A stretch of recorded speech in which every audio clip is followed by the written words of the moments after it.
The Jama'at Nasrul Islam, JNI, on Thursday, March 1, asked the federal government to identify and punish those on whose watch the Dapchi schoolgirls were abducted by Boko Haram terrorists.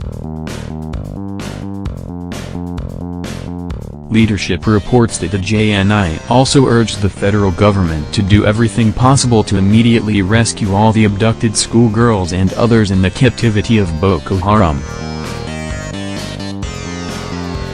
Gathered that 110 students of Government Girls Science and Technical College, Dapchi, Yobe State, were recently kidnapped from their dormitory, with their location and condition as yet unknown by Nigerian authorities.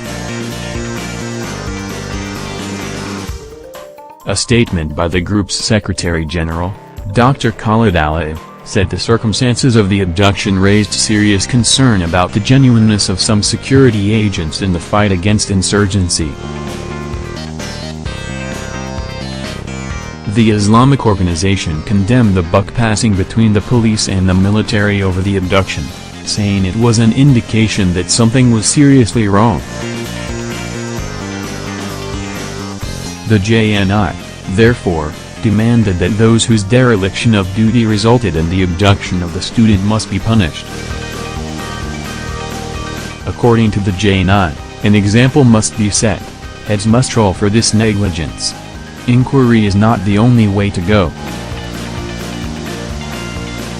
In fact, a serious government would have by now put in jail and suspended all negligent security and political chiefs who could, and should, have protected these innocent children, rather than the rigmarole of setting up of an investigative panel. The umbrella Muslim body expressed concern that the recent attack on Dapchi was a serious setback to the gains made in the campaign for parents in the region to education their daughters. If there is a worse outcome than the abduction itself, it is the fact that this is the most potent action to frustrate girl-child education in northern Nigeria, despite the many enrollment campaign efforts for female education. No parent now is comfortable, especially in the Northeast, to allow his daughter to go to such callously unprotected schools, and the North is the loser. Therefore, this is a wake-up call to the quiescent northern governors. The JNI also expressed concern over the growing distrust between security agencies and citizens in the Northeast, claiming that anytime people provided information on suspected insurgents, the informants were hunted down and many killed within the next 24 hours. It, therefore, called on government at all levels to collaborate with security agencies to tackle the security threat through proactive approaches. The JNI also directed imams to conduct the designated special prayers to seek Allah's intervention in calamitous situations for the safe return of the girls.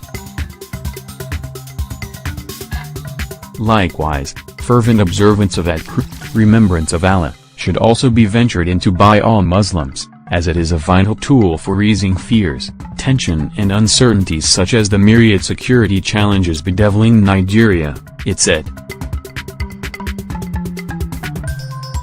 The JNI, however, said in spite of the unfortunate incident, the remaining final year Dapchi students should be encouraged to write their respective WAEC and NECO exams, even if it be through an arrangement, in another environment.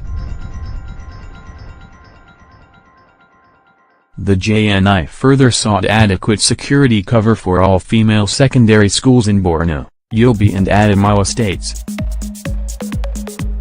Meanwhile, we had previously reported that the Minister of Information and Culture, Lai Mohammed, said unlike the slow response of the Jonathan administration to the kidnap of Chibok girls in April 2014, the current regime responded quickly to the abduction of over 100 girls from the Government Girls Science and Technical College, Dapchi, Yobe State.